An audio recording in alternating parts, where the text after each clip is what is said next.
Hello everyone, welcome back to my channel, Future is Now. Pretty excited about this episode because I feel like for the past half a year, I really tried to dive into the concept of taste. And as I'm developing the short film, the short videos, long videos, live streaming, I'm literally obsessed with this topic. And I know there are so many people talk about it, but I cannot distract myself with everybody's or other people's voice because everyone have their own perspective on the term taste. But for me, because I keep going my own way, I feel like I'm discovering something new, and it actually helps my own self-discovery. It helps with my career path, and I can't wait to share with you. If you're new here, my name is Paris. I've been working with art and technology, how technology changed the way we create things. We made a lot of activations, events, and we worked with a lot of artists. I still work with a lot of creative people, artists, and then I always see the struggles of how they wanted to always pop up on social media to create their own personal brand. I also have a lot of friends or clients or people who are struggling to get their own voice out there, especially because of AI. We have to figure out a way to live with AI. We also have to figure out a way to take advantage of the existence of AI because apparently we cannot get away from it, and it will keep developing.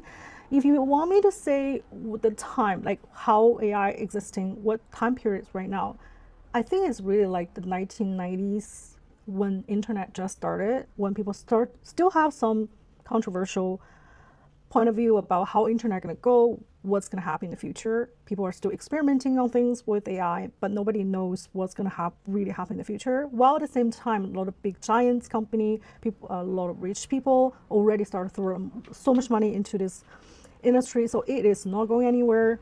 As an individual who value creativity and business owner who are also struggling to balance the money and the creativity, we have to come together and figure out a way how to take advantage of this ongoing technology that one day probably will take so much job that is already existing, but doesn't mean it's not going to have new job coming up. So anyway, that's like a big topic.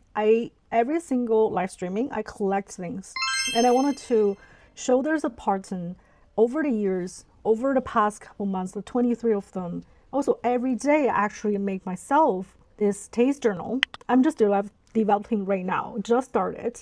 So I created for myself. I want to see what the things I care about, my observation, my question, and then the connection. And I'm trying to find little pieces that connect to each other. And over the years, if I can do this for myself for a couple of months, I want to share what the results that will make me feel growing, make me find my more particular personal branding and personal development.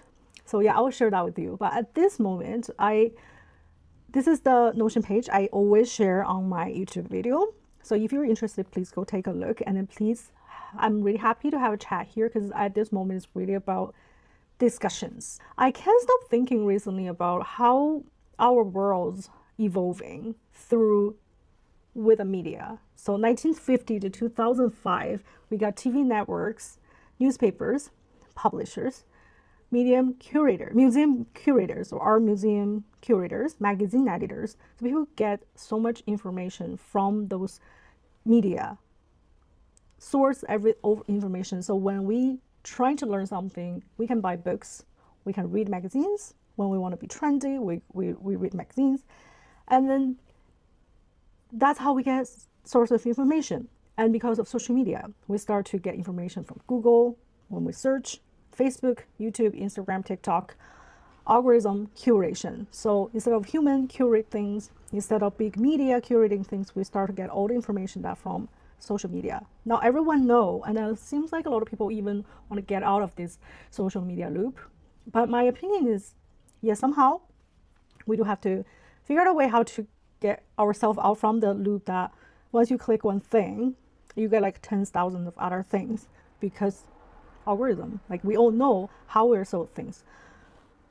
But then also the other day I was thinking when my friends share something really interesting or tasteful, let's say, and I find, oh, that's really cool, I want to share something like that. And I start to notice myself performing a taste. So do I really love what my friend is sharing?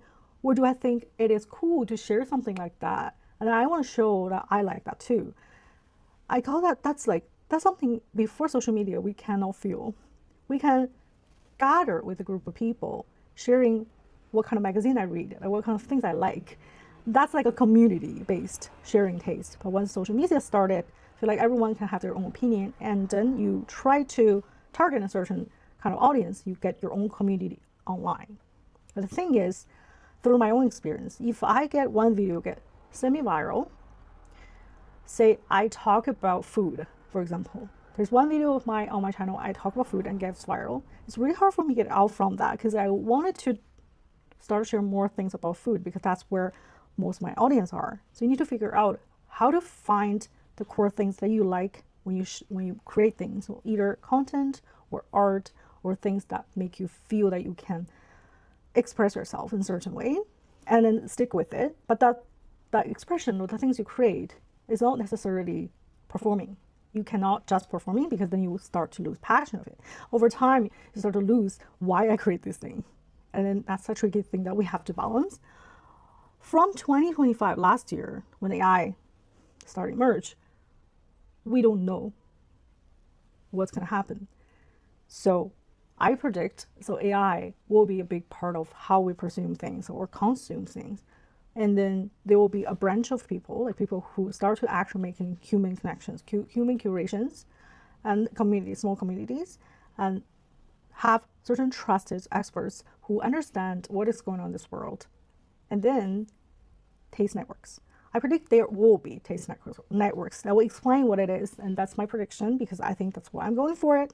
Even though at this moment my algorithm is not pushing well with this kind of topic that I'm talking about, but I believe it's really, really important because once people start to realize what we're being pushed to do, to be sold on things, they will crave a genuine, very honest opinion about what we really like. Also, what we really like, and actually hidden message about yourself, about your potential creative genius behind, and also the things that you're really supposed to do in this world. Maybe in your mind, it's like, I never can create anything because I'm not talented enough. You can say that around this time, because around that time, the media power is too strong. It's not that easy to be published with certain things, and it's not that powerful to be curated by certain big museum. And then during this time, it's getting easier and easier. I predict in the future, it's actually going to be more easy to get your voice out there. Depends on what kind of community you're looking for. It will be more giant, more bigger, more variety of communities that nourish this kind of creativity. And that's what I'm hoping for, and that's what I'm trying to do. Another thing I find it really interesting, to ask you serious questions and to find out your hidden talent. The role is to deeply explore your hidden talent. I think there's just kind of psychologies and theories really important for people to understand their own career path, and the psychological things that people is very important. And you ask AI to act like that, and you believe talent is not a special skill. It's a deeper transferable ability that can show up in many areas of life. The goal is that through several rounds of conversation, help the user reduce anxiety about their future, discover hidden talents, create detailed talent user manual. This is so cool. And the core idea is show the person the talent is not fixed. Your real talent is something that gives you energy.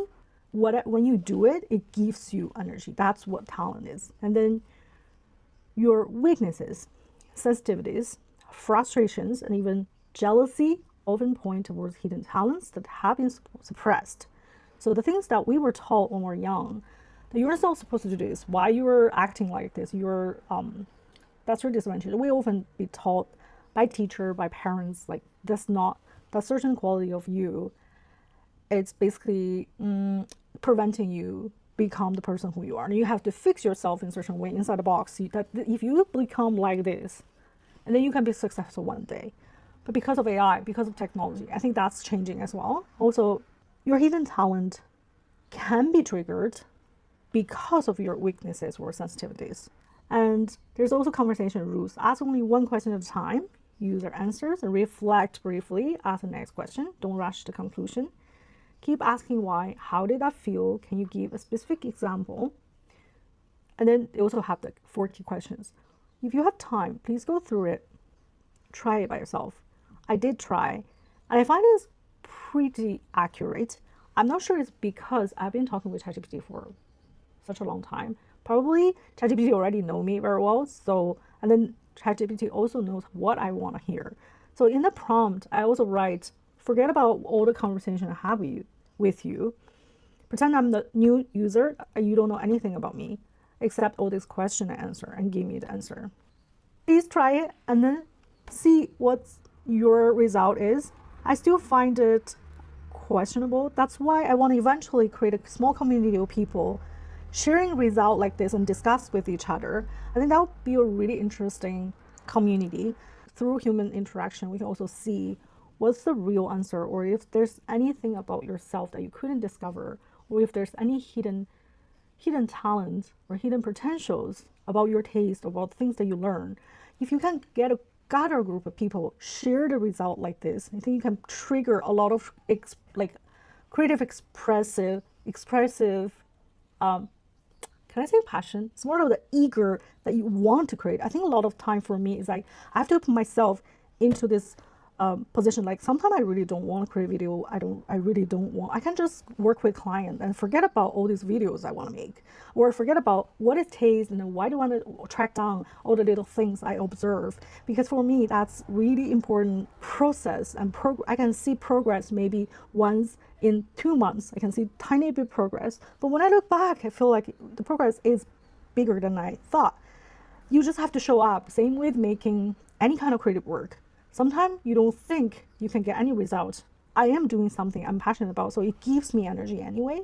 So if everyone is working on the things that give them energy instead of draining themselves, so because you find your hidden talent, your creativity, like the way that you want to express yourself, that expression could be dance, could be anything, could be writing music, collaborate with AI, writing music, could be using certain technology to make a virtual reality world. That could be your hidden talent. You just don't know because you're afraid of learning, spend so much time learning certain things. Like that's for me is also one of the things. And as long as I'm still passionate and I like what I do, then things will start to evolve on its own. So that's one of the practice I really encourage you guys to do. It's from a Chinese on Xiaohongshu that's really getting popular. It's called Deep Talent Discovery. I'll have the link on the Notion, so please go find it yourself and try to practice, have fun. I use AI and then tons of conversations with AI to build this 5 practices to build your taste network. Okay, what's taste network? A community of curious people who help each other discover what's worth paying attention to. And then the weekly taste exchange will be every week share one thing you discover that no algorithm probably wouldn't have recommended. Algorithm wouldn't recommend. So the things can be a book or a photo series or something that you see randomly, or your friend stuff, or yourself, what you make. A website that you're obsessed with, a cafe you go to. So that's all the things you notice, and you start to develop the really like this thing, and you can share with each other. But that taste is like from people telling each other instead of, and then you can also talk about, you find this information or you collect this certain thing. Did you find it or collect it because you see online, because the algorithm push it to you, or because you've heard from friends? I think that's really interesting, is to track what the source and reference are. And then the followed connection, now the categories. So look for the unexpected connections between things that seem unrelated. That's also what I'm practicing every day. So I saved this 1 to 4 articles or pictures like I like. And then try to find connections without asking AI at this moment, but more like figuring out why I'm triggered, or why I saved this thing, why I like it. Is there any connections between something I saved to my brain, maybe some questions I've been asking myself, or some frustrations that I couldn't solve. Sometimes I can find, weirdly, I can find answer based on what I saved. But you just have to give some mental power for it. It just cannot just skip. It really takes time to train your brain, almost like a brain muscle that you can like notice things. And that's what the one skill I think is really important. Borrow someone's eye. Once a month, choose someone whose taste you respect. Spend a week consuming only what they recommend. I will totally do that once in a while, because through someone that you like, you respect their taste. Maybe it's the artist that you really like. Maybe it's the vlogger that you like. And then kind of like borrow their eyes to live a week or so to figure out what their taste is, and analyzing, and then borrow some of the things that you find it fascinating, or you want to dive deep into the things they explore. Sometimes I'll find a book or artist that one creator like and introduce, and I'm trying to figure out why do I like this creator as well. What's the connection between me and then the creator I respect, and how can I borrow that perspective and keep going. And the next one will be the taste journal, which is what I'm trying developing right now. I'm on day 6. After 30 days, I will do a review with everyone. It not necessarily means I will have a certain result, but I think it's a really interesting experience for me to try, and I will share that with everyone. Build the first taste night. Ask one powerful question and listen to each other. Real community, real connection starts with meaningful sharing. So one day I will start our membership here, and then I will have once a week or once a month, I'm not sure yet, a community where people gather together and talk about what they've been working on, what they share, what they saved, the certain things like with the journal, and share with each other, and then talk about the things they find it frustrated, or the things that they can, because you know how algorithm always seems like to make our world get smaller. How do I get our world bigger? Is to find people who like different things. We don't have to always find people who like same thing. The tricky part is, because of algorithm, I may attract certain people who have similar taste. It's gonna be interesting. Human needs to develop taste, judgment, curiosity, value, system learning. Not to compete with AI, but to tell AI where we want to go. We need to figure out a way to let the world know where we want to go, especially as creative people. We don't want to be pushed more into. Recently, I just find out Substack. I like Substack because people share their genuine feeling and notes and writings that are so real, but they now start to monetize. So a lot of, I think Balenciaga or some kind of brands are start to pay creator. It's such a dilemma because they start to pay the creator on the Substack. It's a great thing, but then you also push in a certain way. It's about algorithm again. So I start to see how on Substack I start to get pushed to certain articles. Oh my god! Once I started like fashion, I start to see all the fashion articles. But I went one period of time when Substack just started, so I'm getting excited. Maybe I should drink water. I wasn't seeing all those similar posts, but because now it's getting popular, I cannot see variety of things anymore. They're just all the same, like the similar format, sometimes similar photo. So I don't know where it will be a platform that I can see variety of things. Of maybe I'm not interested in this person, but because of this person shared something I don't know, I start to like what this person's taste, and then that not going to push everyone start to talk about the same thing anymore. I think that's just what I'm hoping one day. That's why I really want to build a community of people who like different things and share that and talk about why they like it and what they want to create based on that. And then once we all get together, talk about because you're curious about one thing, but I'm curious about other thing. If we share that curiosity together, then our world can expand. And at the same time, we're not going to get pushed with same content all the time. It's just like I want to build a system to not against algorithm, but take advantage of it, technology, AI, algorithm, everything, but then still come back to ourselves and figure out how can we shine in the new age when we have seems like zero power. That our power is getting less and less. That's for sure. I always think so, because the reality is that bigger company are having more money, and then they develop AI. They can pay AI, ChatGPT to sell us things, and then because what about the individual voice? What about the artists who wanna just sharing their own perspective that we're so far away from what's popular?